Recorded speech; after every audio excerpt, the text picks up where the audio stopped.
arrintaas culimadu waa ay ka hadleen oo culimada qaarkeed oo bogaadiyey oo soo dhaweynayana waan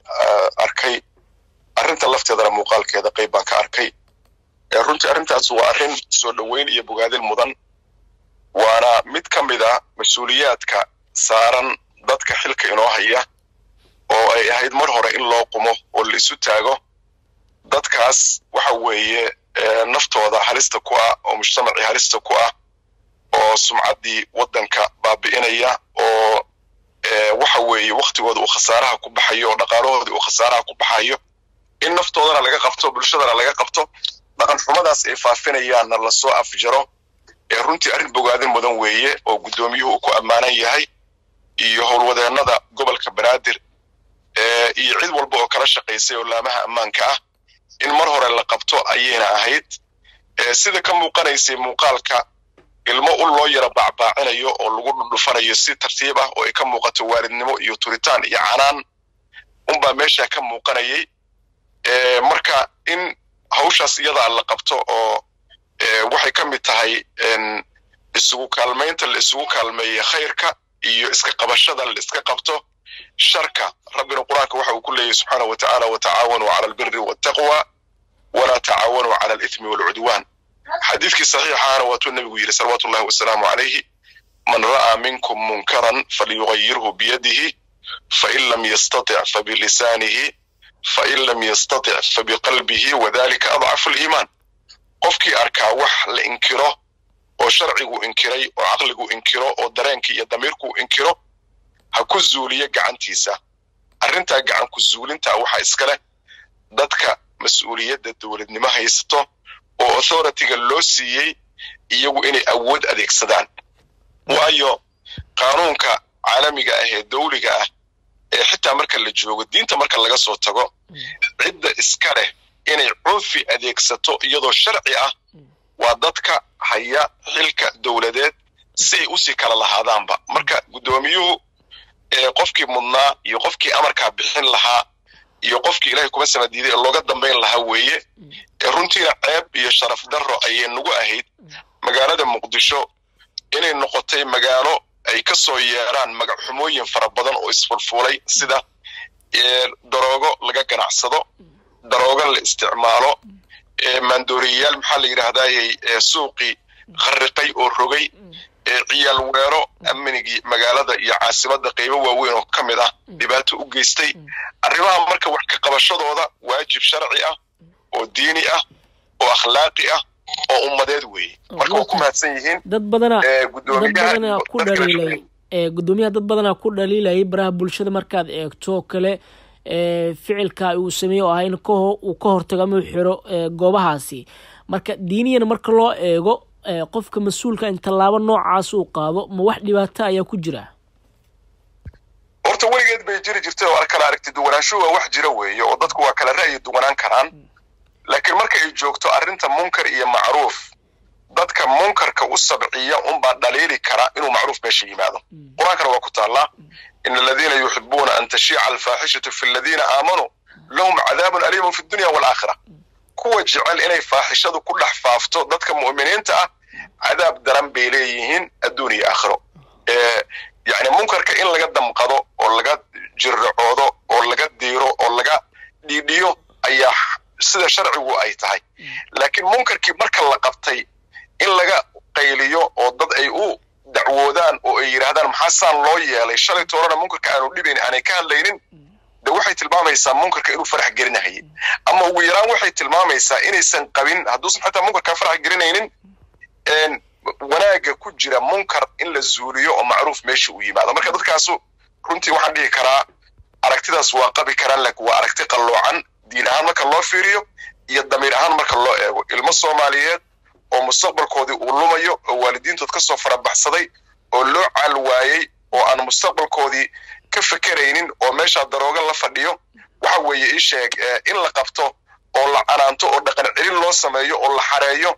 arrintaas bogaadin ma ogiye daliil ma yeelan karto wax views laga raadiyana ma aha haddii views wax laga raadinayo waxay tahay in dawladda la isgarab taago si dawladnimadeenu u xoogaysato dhaqan xumooyinka doolka ina soo galayana looga hortago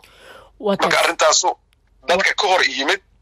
waxaan dhihi karnaa waa dad qalloocan oo qaldan oo u baahan inay fikirkooda wax ka bedelaan waxaan ku dari lahaa in dhalinyarada kaliya la soo qabqabto kuma filla ganacsi ayaa loo keensadaa daroogada dalka gudihiisa ayaa lagu beeraa haba u badato cidda beerto inay yihiin shabaabka oo ka ganacsada haba u badato dad khariban oo kala han noqdaan marka dadka la soo degayo dekada kala soo degayo ama garoonka kala soo degaya oo canshuurta laga qaadayo oo ay maxallaadka ugu furan yihiin oo qaarkood la leeyahay waa hubaysan yihiin oo technical leeyihiin kuwaas weeye dawladdu inay abaarto laftooda si mushkilada iyo musiibada meesha ay ka soo burqanayso loo afjaro waa tahay ugu dambeyn marka ustaadi dabcan maadaama hadda hawsha ay bilow tahay gudoomiyuhu bilaaway si loo soo afjaro